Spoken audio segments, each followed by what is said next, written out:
Hello, everyone. Kris here with Inspired Energy. Hope everyone's having a great morning out there. Good morning, Hartwell.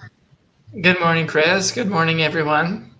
So, we were having a discussion, and I was having an epiphany about the codon rings. And, and I said to you, why don't we talk about those?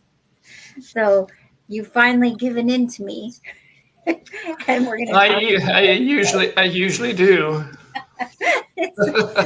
I'm just like, I'm excited because I found this to be really for me, especially with health challenges and stuff, I found it to be really eye opening. So, last week we spoke about the gene keys and we touched on the idea that we can use this knowledge to reprogram our DNA, enhancing our lives in unforeseen ways. So, you want us to go on this exploration, and it's all about our new conviction that we can participate in our own evolution. So, the gene keys is part of this unfolding, as our guru Hartwell says. So you can Well, tell I me mean, I didn't say that. These are your words. So. I mean, what really, Chris? What could be more exciting, right? Mhm. It's if we step outside of the traditional spiritual traditions, there Mhm. seems to be a hunger in many of us to participate in our own evolution, and I think this idea is catching on, and it's catching on for a reason. Mhm. um, with the breakdown of the Newtonian worldview, through Mhm. Einstein's, theory of relativity, Mhm. that has broken open our sense of what is possible and how consciousness interacts with the world. Right. And this is being reflected in genetics because epigenetics is the study of how consciousness, I think, can influence the expression of our physical traits. Mhm. So it's coming up everywhere. Mhm. And um, I know I have this hunger for participating in my own evolution. And really, in some ways, that's what the 41 is about, because Mhm. that's where we're starting. Yes. So maybe we should start with what codon rings are. If you can start there and explain to people what they are. Yes, to the extent that I understand it, I will explore it with you. First of all, there are when our cells synthesize and blend amino acids, they do that in order to create proteins, which are important in the way that our body operates. And the major amino acids that make up these proteins are grouped into families. Those families are what Richard Rudd is calling the codon rings. And so the codon rings, there are 21 of them. And some of them, they're all related to a particular amino acid. So for some of the codon rings, there are several gates, 3, 2, 3, 4, 5 gates in a particular ring. Mhm. So they're not all this. The codon rings don't all have the same number of gates in them. But we're going to begin an exploration of those and see where it takes us. Good morning, Dragona. So what we can start with is one of the rings. So which codon ring are we looking at today, and what is the associated amino acid with it? Well, you will understand in a minute why I start with gate 41. That's where we're starting with gene key 41. And its associated amino acid is methionine. And that's where we're starting. And the reason we're starting there is that in the progress of geneticists in looking at the way it influences our lives, they have been able to, in a sense, begin to read the code, um, read the genetic information Mm-hmm. from our DNA. And what they've discovered is that um, there's a particular sequence that always appears at the beginning of a sentence, so to speak. If there's a piece of information that the body is going to interpret and express biologically, that always begins with the same sequence of amino acids. Mm-hmm.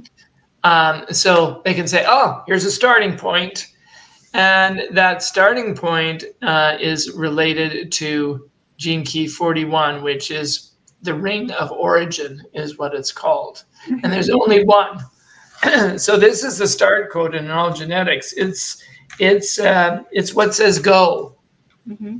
So what I know that also that you mentioned the amino acid is methionine. I don't know how to Yes. say that, but when we were looking at this topic, it also is associated with a certain particular body part. Oh, So do you remember which body part that is? well, I have the book open right here. It's the adrenals is what it's associated with. So then Yes. that makes sense to me because your adrenals is all of that part of the body which is responsible for your immunity, right? And Is that's it? and that's Okay. really susceptible to stress. So Yes. yeah. And this gate is in the root center, which is all Mhm. about pressure and stress, the pressure to evolve, to grow, to move forward. Right. Yeah. So sometimes the gates in the center are related to the actual, like, I mean, in the sense all the root gates are associated with the adrenals, but some of them might have some even more specific Right. correlations. Mm-hmm. But yes, the adrenals is what it affects in terms of the body. Mm-hmm. Um, yeah. So to dive into what this is about, I mean, we won't have the same, depending. We'll see how it flows because some of them there might be 5 gene keys in one ring, and so we'll see how we structure this, but. Today, if we're going to talk about the 41, it is fun. You and I both have it. Mm-hmm. But this, on the shadow frequency, this is called fantasy. Mm-hmm. So when we express in our lives through an energy of fear, then we generate all sorts of ideas about what would create a better life for us. What would make us happy? What would make us happy? We start to fantasize. There's this pressure that we feel to evolve. Mm-hmm. Most of us translate that energy of evolving into into a desire to be happy. Okay, and that happiness, that desire to be happy, starts as sort of an energy of fantasizing. Mm-hmm. So all these ideas come up, we may be very distractible, but we have this drive. We have all these ideas, and some of those ideas about what would make us happy, they didn't even come from us. They came from our society or came from our social conditioning. Well, right? when we're looking on the outside, right? We're looking on the outside for what will make us happy instead of responding, like what I understand is to that pressure inside for us to evolve from the inside out rather than outside in, right? Yes, we're not being grounded. We're not being grounded in our own physiology, in our own design, probably. And also, we are being motivated out of fear. Mm-hmm. You see, so as we explore these things, we begin to see how fear distorts everything. And fear, especially, distorts us in how we express in the world as physical beings. Mm-hmm. It's really quite makes me afraid.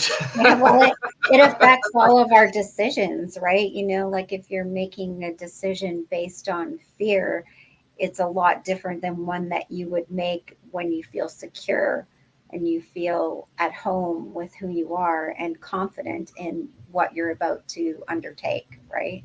Yes. Yeah. And I mean, this is what's hard for traditional paradigm people to say. It's like, oh, you've got all these cool ideas, but you seem to be really overstating how much impact this has on our lives. But as you begin to awaken, you begin to see, don't you understand how that underlying fear, we begin to sense how the underlying fear in us warps the world that we see around us. It shapes the world, you could Right. say, and use a more neutral word. Mm-hmm. So 41 gets to the heart of this. Mm-hmm. You know, fear distorts our desire to evolve, our hunger to grow, our hunger, and it shows up as fantasy. It shows up as all these ideas about how to make our life better, but we often don't act on them. So I guess that's why the entertainment industry creates all of these fantasy and romance and all these different movies so that we can escape through that. Right. Well, And we're not really looking at ourselves because we're trying to attain what these fictionary fantasy people have because we think, oh, well, that's. well, keep in mind there's good side and bad side to the entertainment industry, because sometimes the entertainment industry actually catalyzes us into dreaming or into taking action. So remember, it's all about what frequency you're operating through. There are people in the entertainment business who are operating on levels of love, you know, and they invite us into a different way of being. Well, then it's free will about what you choose to watch then. Well, it always is. Yeah. It always is. So there's no one industry on the earth that's good or bad, in my view, anyway. You know, so the world looks a particular way through a particular energy, and if you start to look at it through a more advanced energy, think, oh my God, if it hadn't been for that TV show, I wouldn't have the guts to do something. Right. So yeah, no, remember, you know, entertainment people just like us are a whole range of beings. Yeah. But So this because go ahead. I was just going to say, we talked about the shadow side. Do you want to take us into the gift level of yes, Gene Key 41? So the gift level in this codon, the start codon, is anticipation. And what this really is a as you start to reach this level, you start to have this sensitivity to the hidden properties of the world. You start to tap into the collective energy that we all experience. This is called the morphogenetic field, which has become a very important or powerful idea for a lot of people. The idea that we share a collective energy. And at the gift level, you start to be able to actually download or connect into the energy field that already exists for how the future is going to go. So if you think about people who are geniuses, people like any genius you can name, Mozart is often somebody that, like, you know, it's like, how could he create such how could he just, in a sense, pull it out and he says, oh, it's already written, I just kind of write it down.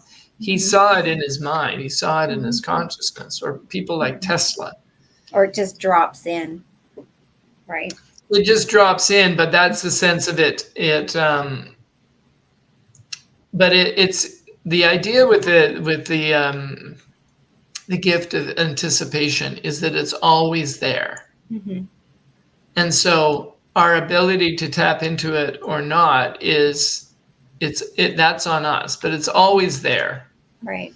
And people with gate 41 are people who, as they express this as a gift, you know, these are the people that you know, we see as geniuses. These are the people that have these ahas that come through, and where they become aware of their ability to affect their own DNA because they can kind of feel it. Right. So often, you know, what we might see as psychic gifts are actually moments of connection to the morphogenetic field, to the field of anticipation, the gift of anticipation. So, I mean, you're a visionary, you have got lots of big ideas, and you have this in a defined channel. So at the level of anticipation, we become able to act upon this drive to go forward. Right. So one level up. Now we're at the city level. What does that One look like? level up. It's a good thing. We don't need to spend a lot of time talking about this because it's hard to talk about a state of enlightenment. Mhm. So, I mean, Richard Rudd does a better job than anybody else that I've come across. But what he says is that at the citic level, we can talk about emanation. Mhm. Like there's this awareness in mythologies that something began it all. Something was the origin. Something was the source. Mhm. It's one of the ways to look at God, for instance. Mhm. And I mean, human design language, we could say there's 64 names for God, although there's a whole lot more than just 64. But in the Mhm. gene keys, that's what we're looking at. And so there is this sense of something being at the beginning of everything, and that's everything arises from that. And so really, these citic levels are beyond most of our experience.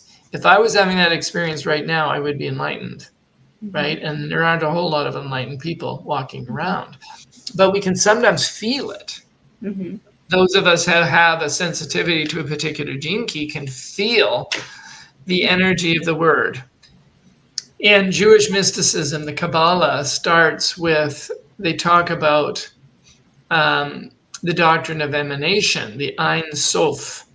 And everything emanates from that, and it emanates down through the tree of life in that model. And this Mhm. is a good representation for what it is that the gene key of emanation talks about. But that is the pure source of everything. And um, I think it, that once somebody reaches that state, they then become an inspiration for others to try and attain that enlightenment, I would assume. yes, Yeah.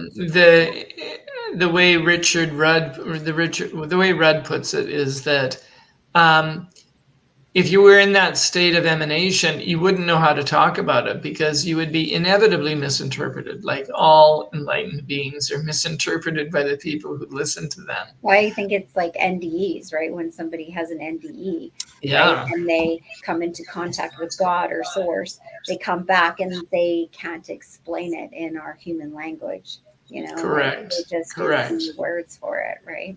Hmm. Yeah.